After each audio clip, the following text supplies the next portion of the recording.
कहानी की शुरुआत में हमें एक हॉस्पिटल नजर आता है। असल में इस आदमी की बीवी इसके बच्चे को जन्म देने वाली थी, लेकिन अफसोस इसकी बीवी पर खराब मौसम के दौरान आसमानी बिजली टूटकर गिर जाती है और उसके बीवी की मौत हो जाती है। लेकिन डॉक्टर उसके बच्चे को बचा लेते हैं। ये बच्चा नॉर्मल नहीं था, बल्कि इसे जेनेटिक डिसऑर्डर होता है जिसे एल्बिनिज्म कहते हैं। इस बीमारी में शरीर की पिगमेंटेशन खत्म हो जाती है, जिसकी वजह से शरीर सफेद हो जाता है। ये आदमी अपने बच्चे को मनहूस समझता है, क्योंकि इससे लगता है कि इस बच्चे की वजह से उसके बीवी की मौत हुई है, इसलिए वो इस बच्चे को यहीं छोड़कर चला जाता है। जब एक घर में बूढ़े आदमी की मौत हो गई थी, इसलिए यहाँ पुलिस छानबीन करने के लिए आती है। इस केस को डॉग बर्नर नाम का पुलिस अफसर देख रहा था। छानबीन के दौरान डॉग बर्नर को इस बूढ़े आदमी के घर में कुछ ऐसा दिखाई देता है जिसे देखकर डॉग की आंखें खुली की खुली रह जाती हैं। इसके बाद डॉग जेसी नाम की साइकोलॉजिस्ट से इस बारे में बात करता है। डॉग की बात सुनकर डॉग और जेसी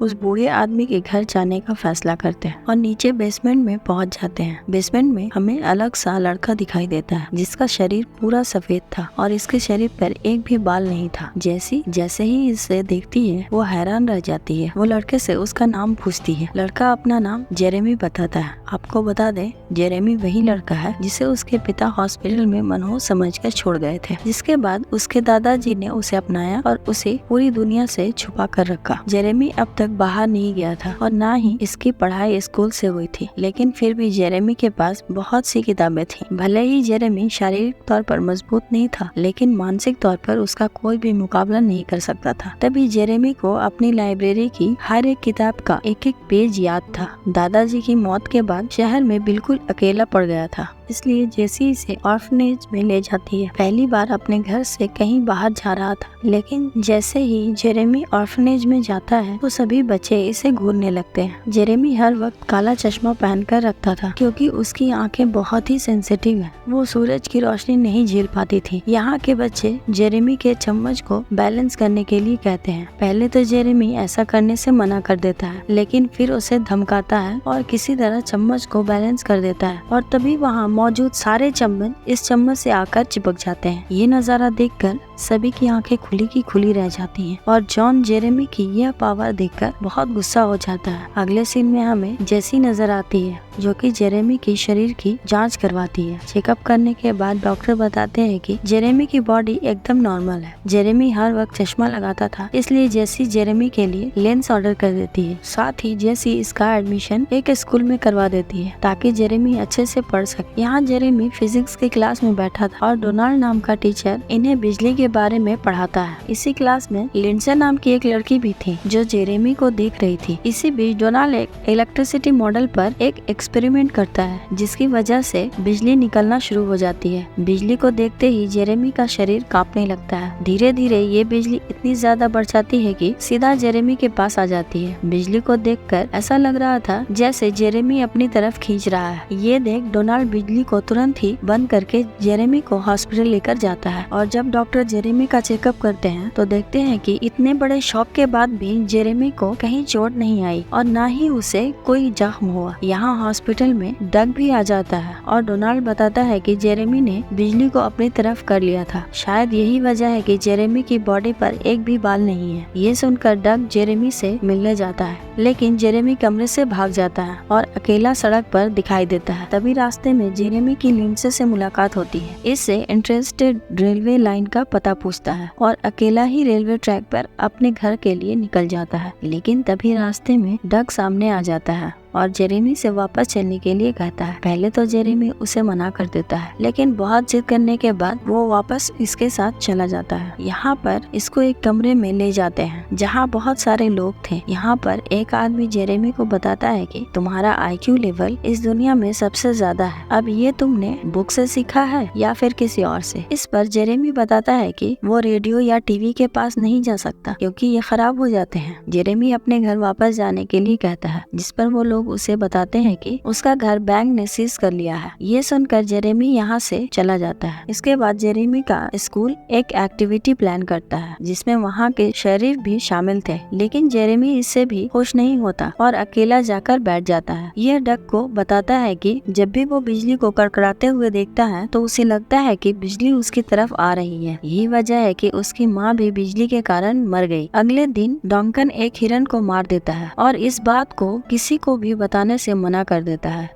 यहाँ जेरेमी भी मौजूद था और हिरन को मरा हुआ देखकर वो बहुत दुखी होता है। तभी जेरेमी एक हाथ हिरन पर रखता है और एक हाथ से डंकन को पकड़ लेता है, जिसकी वजह से डंकन को बहुत ज्यादा दर्द होता है। ये देखकर शेरिफ जेरेमी से कहता है कि ये सब तुमने क्यों किया। इस पर जेरेमी बताता है कि उसने जो किया मैंने उसे वही एहसास दिलाया। जेसी कहता है कि तुम हमारे दोस्त हो, तुम हमें सब कुछ बता सकते हो, लेकिन यहाँ से जेरेमी गुस्सा होकर चला जाता है। दूसरी तरफ हमें डॉग की बीवी बीमार दिखाई देती है। डॉक्टर डक को बताता है कि जितने समय से तुम्हारी बीवी इस दर्द को सह रही है, जरूर कुछ ऐसा है जो तुम्हारी बीवी को रोके हुआ है। इसके बाद डक डंकन से पिछले हादसे के बारे में पूछने के लिए जाता है कि आखिर जेरेमी ने उसके साथ क्या किया था। इसमें डंकन बताता है कि जब जेरेमी ने उसका हाथ पकड़ा था तो वो हिरन की तड़पती हुई एक एक सांस को महसूस कर पा रहा था। उस वक्त वो बहुत ही दर्द में था। ये सुनकर डक जेरेमी को अपनी बीवी के पास लेकर जाता है ताकि वो उसकी बीवी के बारे में कुछ बता सके।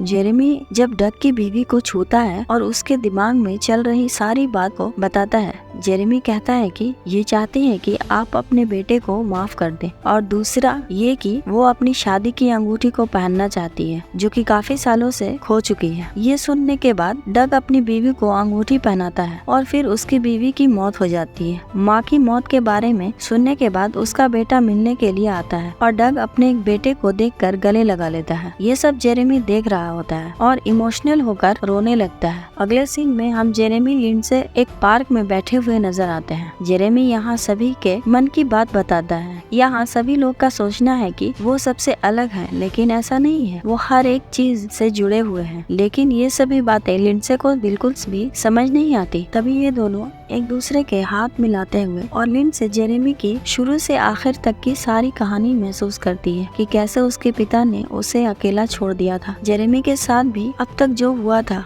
वो सब जेरेमी को याद था और उसे महसूस करके जेरेमी बहुत दुखी हो जाता है और लिंडसे से अपना हाथ छुड़ा लेता है। जेरेमी लिंडसे से पूछता है कि क्या मैं तुम्हें बुरा लगता हूँ। इस पर लिंडसे कहती है कि आज तक मैं जितने भी लोगों से मिली हूँ, मुझे उन सब में तुम सबसे ज्यादा अच्छे लगे। ये कहकर लिंडसे जेरेमी के बहुत करीब आ जाती है और उसे लिप किस करती है। लिंडसे को किस करते हुए उसके पिता देख लेते हैं और इन दोनों के पास आकर जेरेमी को मारना शुरू कर देते हैं और लिंडसे से दूरी बनाए रखने के लिए कहते हैं। इसी बीच यहाँ जेसी आ जाती है और जेरेमी को लिंडसे के पिता से बचा लेती है। इस इंसिडेंट से जेरेमी बहुत दुखी हो गया था, इसलिए वो अपना सारा सामान लेकर अपने घर जाने लगता है, पर वो नहीं जा पाता। अगले सीन में हमें जेरेमी जेंट्स बाथरूम में दिखाई देता है, जो अपना ज्यादातर समय यहीं बिताता था। यहाँ उसे एक लड़का जिसके बहुत ही खूबसूरत बाल थे उसे देखता है और ऐसे ही बालों के बारे में सोचता है, लेकिन उसकी पावर्स की वजह से यह मुमकिन नहीं था। जेरेमी को जॉन देख लेता है और उसे तंग करना शुरू कर देता है और जॉन जेरेमी को परेशान करने के लिए उसका हैट छीन लेता है और अपने सर पर लगा लेता है। इसके बाद जॉन जेरेमी से कहता है कि अगर तुम वाकई में मर्द हो तो मुझसे ये हैट छीन कर दिखाओ। इसलिए जेरेमी अपने हैट वापस लेने के लिए जैसे ही जॉन की तरफ हाथ बढ़ाता है तो जॉन उसका हाथ पकड़ लेता है। जेरेमी जॉन को पिछली जिंदगी को महसूस करता है कि कैसे उसके सौतेले बाप ने उसे टॉर्चर किया और उसकी जिंदगी कैसी। जेरेमी ये सब महसूस करने के बाद उसके सौतेले पिता के कहे हुए अल्फाज दोहराने लगता है। इसके बाद जॉन और उसके सभी दोस्त जेरेमी को लेकर बाहर आ जाते हैं और उसके सारे कपड़े फाड़ देते हैं। इसके बाद ये लोग इसे बहुत परेशान करते हैं और गंदे पानी में फेंक देते हैं, जो लोगों के सामने बुरी तरह से हार जाता है और गुस्से में अपना सुपर पावर का इस्तेमाल करता है। तभी उसके गुस्से से बिजली कड़कड़ाने लगती है और इन लोगों पर गिर जाती है। जेरेमी को इससे कुछ भी नहीं होता, लेकिन जॉन की सांसें थम जाती है। ये देखकर जेरेमी जॉन को बिजली के छोटे छोटे झटके देता है और उसे दोबारा से जिंदा कर देता है। इसके बाद जेरेमी अपने घर वापस चला जाता है, लेकिन यहाँ इसके घर का सामान समाप्त हो चुका था। यह अकेले घर में बैठ जाता है। तभी यहाँ जेसी आती है और जेरेमी को समझाकर उसे गले लगा लेती है। इसी बीच यहाँ डोनाल्ड भी आ जाता है, जो अब इसका बहुत अच्छा दोस्त था। जेरेमी को परेशान देखकर जेसी उसे कहती है कि वो अब इसे ऐसी जगह ले जाएगी जहाँ उसे कोई परेशान नहीं करेगा। जैसे ही ये लोग बाहर निकल जाते हैं, पुलिस वहाँ जेरेमी को गिरफ्तार करने के लिए आ जाती है, क्योंकि पुलिस को जॉन के इंसिडेंट की खबर लग चुकी थी। लेकिन यहाँ डग जेरेमी को बचा लेता है और जैसे ही पुलिस अफसर पुलिस स्टेशन में उसकी रिपोर्ट करने के लिए फोन करते हैं तो डग उसका वॉकी टॉकी फेंक देता है। इसी बीच मौसम बहुत खराब हो जाता है और जेरेमी भागने लगता है। ये देखकर डंकन भी जेरेमी के पीछे पीछे भागने लगता है और इसके पीछे सारे लोग भागना शुरू कर देते हैं। लेकिन जेरेमी बिजली के गिरफ्त में आ जाता है और गायब हो जाता है। ये लोग अफसोस से ज्यादा खुश होते हैं क्योंकि जेरेमी उस जगह पहुंच गया था जहां उसे होना चाहिए था। और फिल्म यहीं पर खत्म हो जाती है। दोस्तों, मूवी कैसी लगी कमेंट करके जरूर बताएं। Thank you.